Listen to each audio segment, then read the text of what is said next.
far read 9 first questions of Who Am I?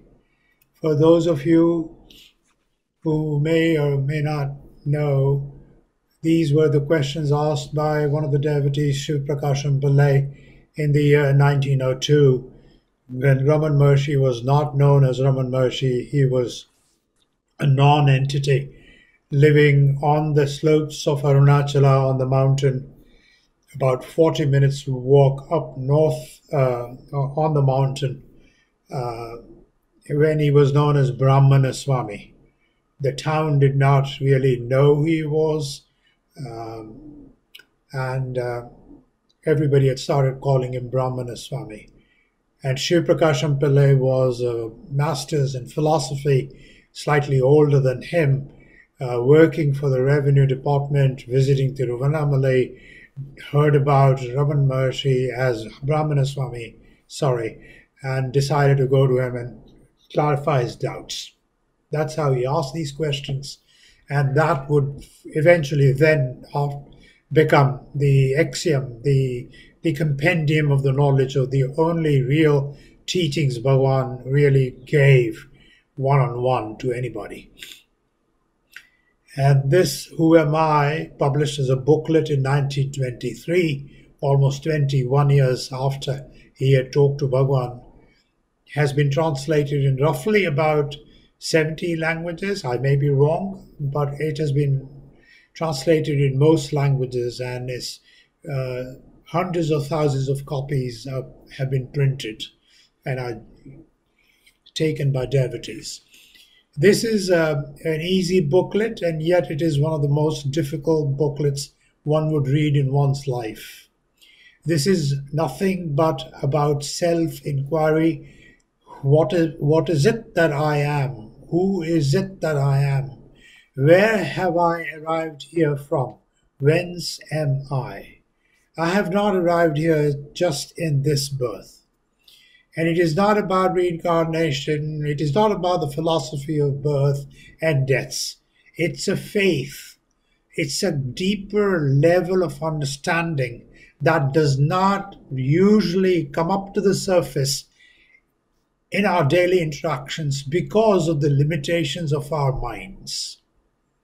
We do not go beneath the surface. We are staying above the surface and perceiving the world as real. Nothing wrong with that, as long as we are detached from this world. Unfortunately, we are attached to this world. Since I'm attached to this world is a total reality for me. So we are so attached to the reality that to the external world, that we take that as the reality. And that's the only folly we have. As Bhagavan Raman Maharshi has said, if you remove that folly, you are self-realized. And that's a tall order. For those of us who have attempted this, and most of us have, we know that it is not an easy task. What makes it easy is our sincerity, our faith that I cannot be this limited human being. I cannot be the person who is constantly changing and yet clinging to everything at the current moment, rather than sticking like resin on the bark of a tree to the self, to the reality. I'm not doing that. So let's move on from question number 10. Sure, Bantu. Yeah, go ahead. How will the mind become quiescent? By the inquiry, who am I? The thought, who am I, will destroy all other thoughts, and like the stick used for stirring the burning pyre, it will itself in the end get destroyed. Then there will arise self-realization.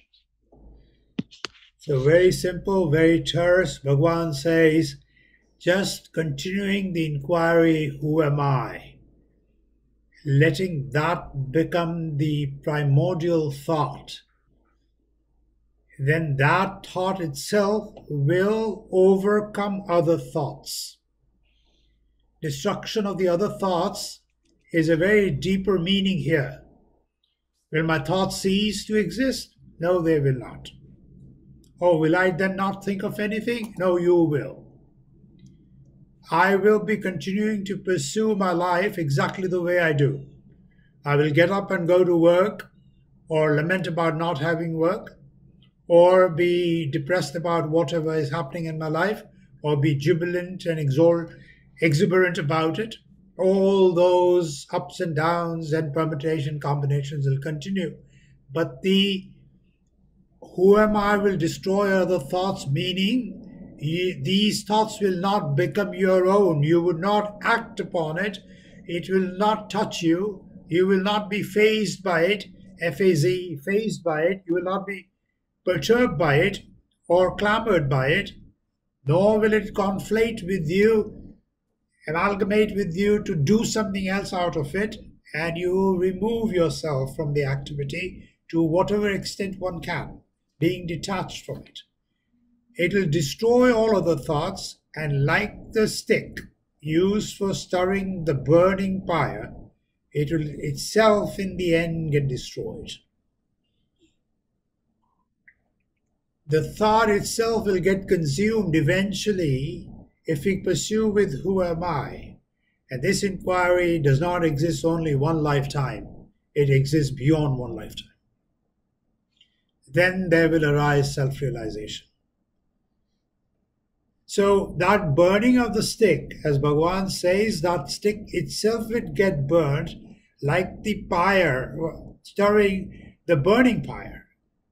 It will be consumed by the burning pyre because you are stirring things, it will be consumed. So this is a tall order. If we can even practice this just a few times a day, we will see that the richness of it, the wealth of that thought would begin to kind of unfold and enrich my life with a different perspective towards my own life, and therefore at myself. I would develop a different perspective of everything around me, including my success, my failure, my everything.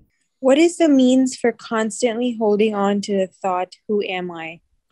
When other thoughts arise, one should not pursue them, but should inquire, to whom do they arise? It does not matter how many thoughts arise. As such, thought arises, one should inquire with diligence. To whom has this thought arisen? The answer that would emerge would be to me. Thereupon, if one inquires, who am I? The mind will go back to its source, and the thought that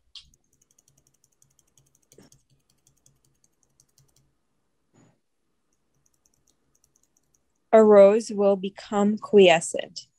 With repeated practice in this manner, the mind will develop the skill to stay in its source. When the mind that is subtle goes out through the brain and the sense organs, the gross names and forms appear. When it stays in the heart, the names and forms disappear. Not letting the mind go out, but retaining it in the heart is what is called inwardness. Antarmukha. Let the mind go out of the heart. Letting the mind go out of the heart is known as externalization. Baharmukha. Thus, when the mind stays in the heart, the I, which is the source of all thoughts, will go, and the self, whichever exists, will shine. Whatever one does, one should do without the egoity I. If one acts in that way, all will appear as the nature of Shiva, God. Thank you, Vaishnavi.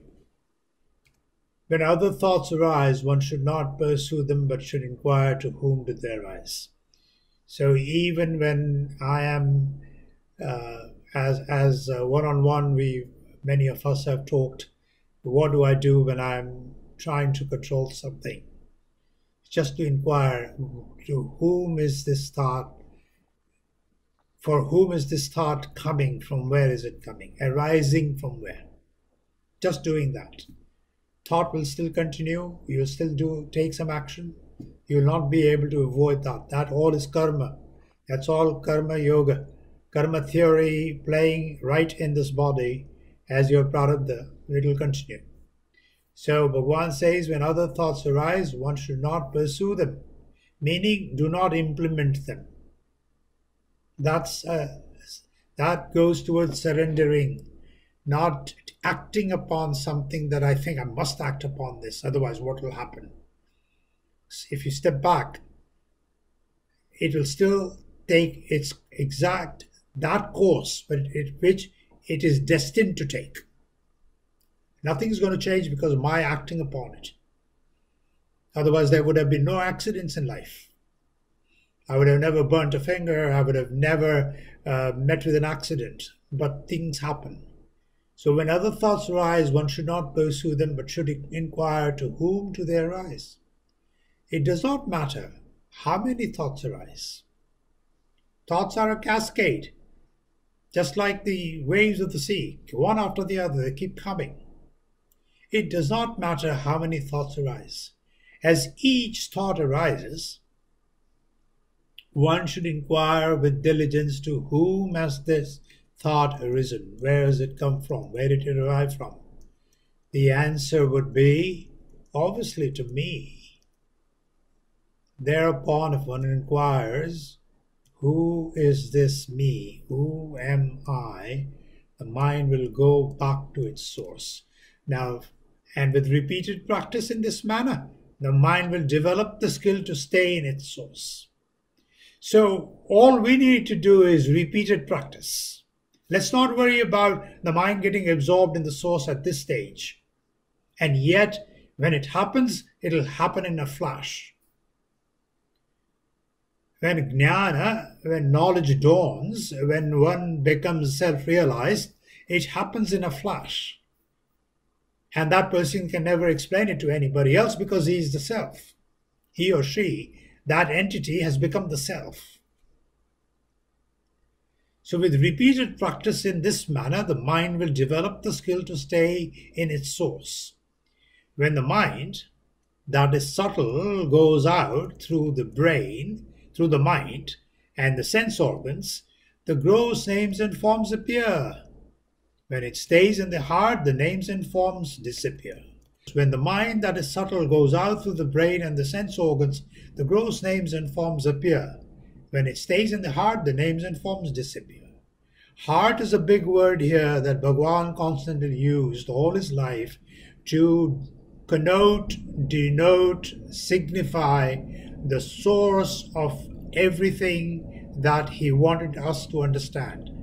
Heart, he used it as a name for our benefit. Heart, he also said, is 2 degrees to the right in your chest. 2 fingers to the right, not the heart to the left. Heart is the source of the mind. Heart is the source of the self. Both.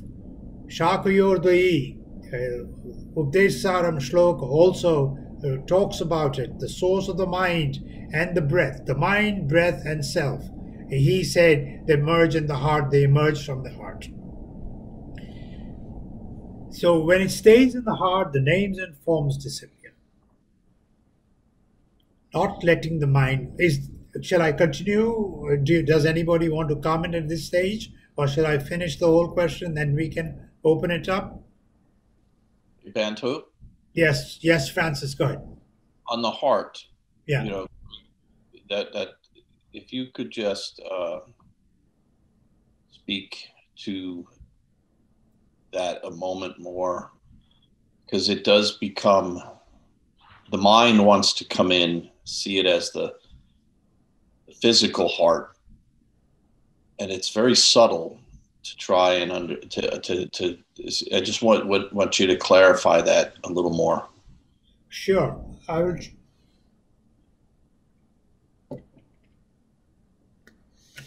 Bhagavan clarified when a devotee asked him a very similar question that Francis just posed.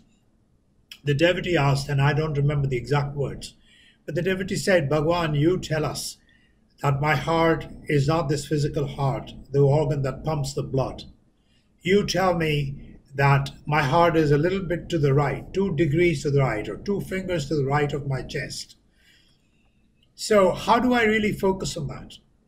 And how do I differentiate between this physical heart and this heart that you're talking about? I want to. And this was no devotee of small means. He was a devotee of a long standing with Bhagwan.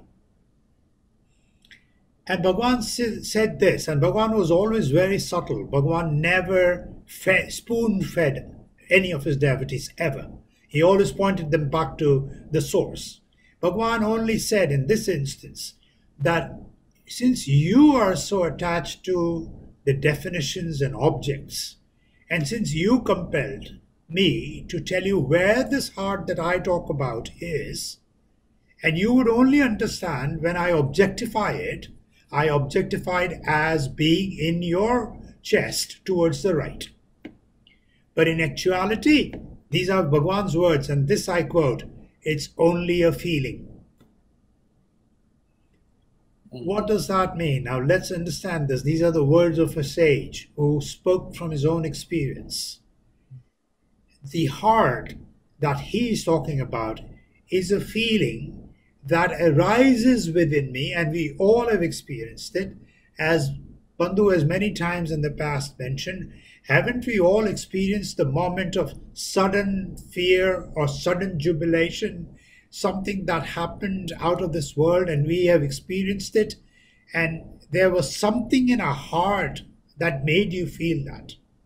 Right or wrong? Hasn't that happened? That is the heart Bhagwan is talking. That heart is the heart which is, I don't feel it as if, we are not talking about rapid palpitation or very low dormant palpitation. I'm not talking about the physicality of the feeling that we got many times. Haven't we got that? And when we were younger, those feelings were, that kind of feeling in the heart was stronger, more intense. And then it gets layered with the worldly stuff, and those feelings of the heart are not that pronounced, that intense. That's the heart Bhagwan is talking about. The heart which is my feeling. The feeling that you feel when you feel the pain of having lost somebody or something very dear to you. Or the feeling you get when you are blamed for things you did not do. The feeling you get when you are condemned for things you should have rather been praised for. And that's a big blessing if that happens in your life. So that's all, that's how I understand, that's all I can speak to it, because the dialogue, no doubt I paraphrased the dialogue with Bhagwan and a devotee about that. Thank you, Bantu. That was wonderful. Thank you. So not letting the mind go out, but retaining it in the heart is what is called inwardness, antaramukha. Letting the mind go out of the heart is known as externalization, bahirmukha. So when we are introverted, we are antarmukhi, we are inward. So introvertedness is a very good virtue to practice, and it will only happen if we are destined to have that. And externalization, my extrovertedness, is my worldly persona, my worldly personality that makes me externalized. And as I grow in my spiritual practice, I become more and more introverted, antarmukha. Then I again begin to look at every creature, every creation of the cosmic energy surrounding me as also life just as important or as unimportant as mine. Whether it be a tree, a perennial vine, or a bush, or a deer, or a frog, or a pigeon, or a sparrow. My heart goes out to think for them also. Then I become antarmukha because I'm seeing the world as myself, not a separate entity.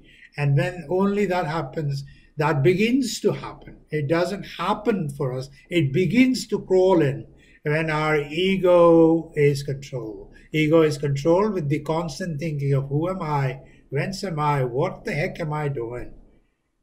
My success is my success until it becomes a failure. I can't control it. When things go away from me, how can I control it? I've never been able to control it. I had injuries, I've lost jobs, I've been put down, I've been insulted, and I felt bad. That feeling bad is rising of the ego. Getting insulted is a blessing. We don't see it like that unless we get to that stage. So reading along here, thus, when the mind stays in the heart, the I, which is the source of all thoughts, will go, will leave, and the self which ever exists will shine. Same thing, all other thoughts will diminish. The ego will diminish. The ego will not go away but will leave us, will slowly begin to leave us. And the self which ever exists will shine. Then we begin to see, for mortals like us who have a long path to cross, and yet we don't have to, because Bhagavan says, don't worry about it.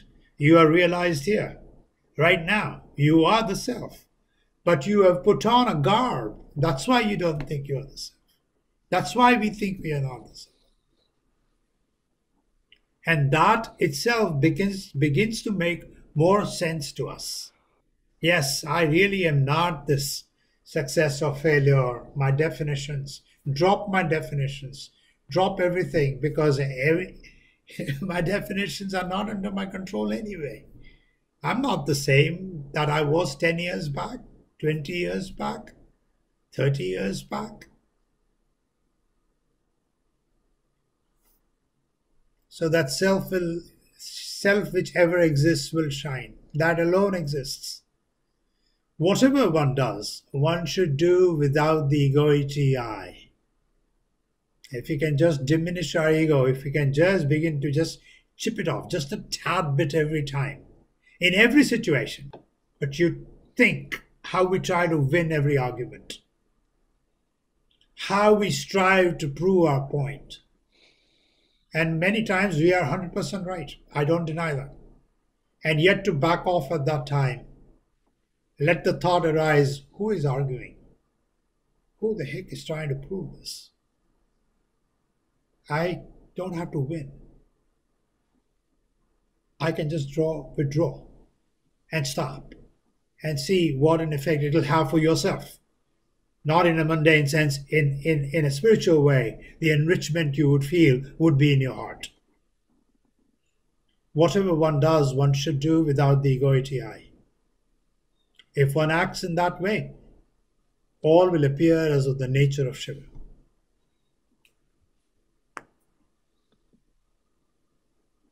God alone is, Shiva alone is, soul alone is, reality alone is, consciousness alone is, Brahman alone is, love alone is, happiness alone is. All those words are one and the same thing. That alone is.